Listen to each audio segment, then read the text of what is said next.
A Wehrmacht foi o termo utilizado para designar as forças armadas da Alemanha durante o período do Terceiro Reich, entre 1935 e 1945. O termo Wehrmacht significa literalmente poder de defesa em alemão. Compreendia 3 ramos principais: o exército de terra, a Heer, a marinha, a Kriegsmarine, e a força aérea, a Luftwaffe. Durante a Segunda Guerra Mundial, a Wehrmacht foi liderada pelo regime nazista de Adolf Hitler e desempenhou um papel central nos conflitos que assolaram a Europa e outras partes do mundo nesse período.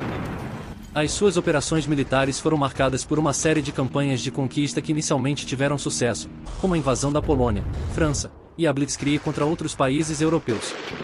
A Wehrmacht era conhecida pela sua eficiência tática e pela aplicação de novas estratégias militares, como o uso de tanques e aviões em massa. O Heer foi o ramo do exército de terra da Wehrmacht durante o regime nazista na Alemanha, ativo entre 1935 e 1945.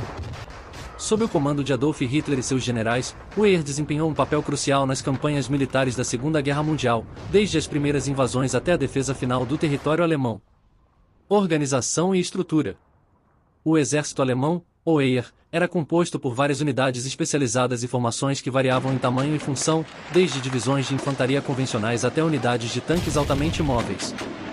A estrutura organizacional do Heer foi ajustada ao longo do conflito para se adaptar às necessidades operacionais, com a criação de novas unidades especializadas e a expansão das divisões existentes. Estratégias e táticas. O Heer foi conhecido por sua aplicação de táticas inovadoras, como a Blitzkrieg, a Guerra Relâmpago, que combinava forças terrestres, aéreas e blindadas para alcançar a superioridade tática e operacional sobre seus adversários. Isso permitiu que a Alemanha conquistasse rapidamente vastas áreas da Europa no início da guerra. Campanhas notáveis. Algumas das campanhas mais notáveis do Heer incluem a invasão da Polônia em 1939, a Batalha da França em 1940, a invasão da União Soviética em 1941, a Operação Barbarossa, e a defesa desesperada de Berlim em 1945 contra o avanço dos aliados. A Kriegsmarine foi o ramo da marinha da Alemanha nazista durante o período do Terceiro Reich, ativa de 1935 até 1945. Foi uma das 3 principais componentes das forças armadas alemãs. Organização e estrutura.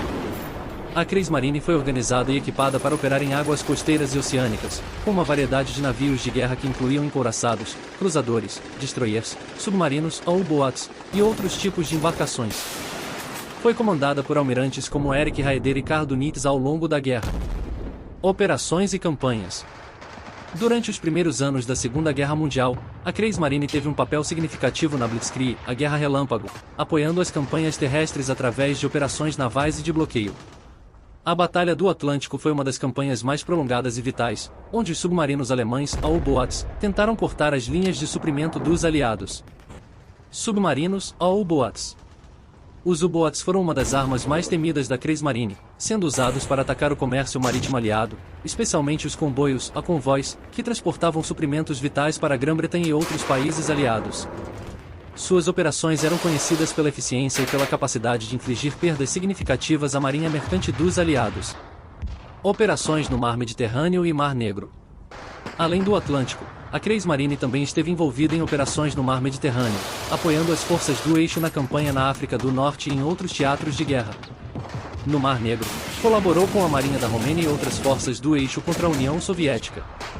Kriegsmarine é marcado por sua eficiência operacional, especialmente no uso de submarinos, mas também por seus envolvimentos em operações controversas e violações das leis internacionais de guerra. O papel dos submarinos alemães na Batalha do Atlântico continua a ser estudado como um dos capítulos mais intensos e decisivos da guerra naval moderna. Em suma, a Kriegsmarine desempenhou um papel crucial na estratégia de guerra nazista, embora tenha sido incapaz de evitar a derrota final da Alemanha na Segunda Guerra Mundial. A Luftwaffe foi a força aérea da Alemanha nazista durante o regime do Terceiro Reich, ativa de 1935 até 1945. A Luftwaffe foi pioneira no desenvolvimento e na adoção de várias tecnologias aeronáuticas avançadas para a época, incluindo caças como o Messerschmitt Bf-109 e o Focke-Wulf FW-190, além de bombardeiros como o famoso Junkers Ju-87 Stuka e o bombardeiro estratégico Eikel Re-111. Organização e estrutura. A Luftwaffe foi inicialmente liderada pelo Marechal Hermann Göring, um dos principais líderes do Partido Nazista e um veterano da Primeira Guerra Mundial. Era composta por uma variedade de aeronaves, incluindo caças, bombardeiros, aviões de reconhecimento e transporte, bem como unidades antiaéreas. Estratégia de Blitzkrieg. a Luftwaffe desempenhou um papel crucial na implementação da Blitzkrieg, ou Guerra Relâmpago, uma estratégia militar desenvolvida pela Alemanha para obter vitórias rápidas e decisivas através de ataques aéreos coordenados com forças terrestres e blindadas. Isso foi visto na invasão da Polônia, França, e em outras campanhas iniciais da Segunda Guerra Mundial. Batalha da Grã-Bretanha. Um dos momentos mais significativos da Luftwaffe foi sua campanha na Batalha da Grã-Bretanha em 1940. A Luftwaffe tentou obter superioridade aérea sobre a RAF, a Royal Air Force, britânica para permitir uma invasão planejada da Grã-Bretanha, mas foi eventualmente derrotada pela resistência britânica e condições adversas. Operações no fronte oriental e ocidental. Durante a invasão da União Soviética em 1941, a Operação Barbarossa, a Luftwaffe desempenhou um papel importante no apoio às operações terrestres alemãs, fornecendo apoio aéreo próximo, interdição aérea e ataques a infraestruturas-chave. No fronte ocidental, participou da defesa do território ocupado e de ataques contra os aliados. O legado da Luftwaffe é misto. Embora tenha sido uma força aérea altamente eficaz em certos estágios da guerra, sua participação em bombardeios de cidades civis, como em Coventry, Londres, e em outros crimes de guerra levantaram questões éticas e morais que ainda são debatidas hoje. Em resumo, a Luftwaffe foi uma peça fundamental na estratégia militar da Alemanha nazista durante a Segunda Guerra Mundial, exercendo influência significativa nos primeiros anos do conflito antes de ser superada pelos recursos e mobilização industrial dos aliados.